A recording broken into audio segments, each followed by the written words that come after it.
Hello everyone, it's me, Keyleth, and I just finished watching episodes 4, 5, and 6 of The Legend of Vox Machina.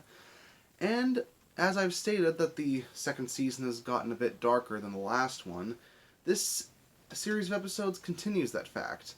As Grog has to deal with a sword that craves for blood, Keyleth has to master fire.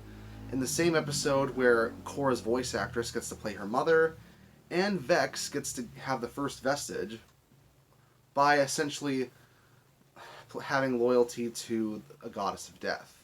But let's get to the story, shall we? After the seeming death of Vex, Vax has to appeal to the Matron of Ravens by basically becoming her champion. This does give him a vestige that does allow him to best a rather difficult monster who acts as a boss battle for our heroes. But this also brings some of Vax's own flaws to the fray. Mainly his bond with his sister that has him put his own life above hers. And this self-sacrificing nature might end up being the end of him at this point. On top of that, Grog's sword craves for blood, and it even decides to steal some of Grog's if it isn't properly fed.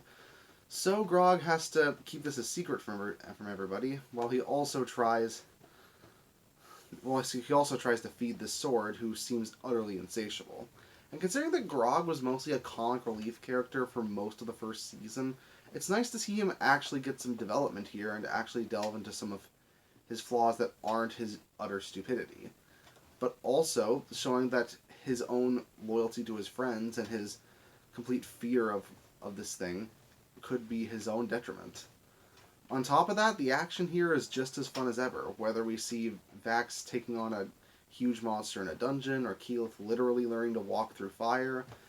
It's all done with animation that's surprisingly even stronger than it was in the first season, which is no small feat considering how good the first season's action often is. And on top of that, we generally get to see some really shocking character moments too, like not only Grog dreaming about what his sword could essentially do to his friends, but we get to see what it could actually do to one in a very intense situation. Especially since the dragons of the Chroma Conclave aren't just sitting around with their spoils. Some of them are actively going after our heroes because they know that the vestiges could be their undoing. So I'm glad that they do take direct action in that sense, even after our heroes have to prove their worthiness to the Sphinx, Osisa's mate. And yeah, the way that Scanlan happens to appeal to the Osisa's mate is not only hilarious, but it fits his character as well, as he's one who's known love with many beings, but doesn't know true romantic love, or anything outside of sexual stuff. I like the fact that each of these characters haven't lost what makes them funny, but they're still allowed to develop as actual characters through the whole thing. That's when the comedy, I think, works best, when it's allowed to have genuinely great character moments, mixed in with well-animated action and some genuine knee-slappers.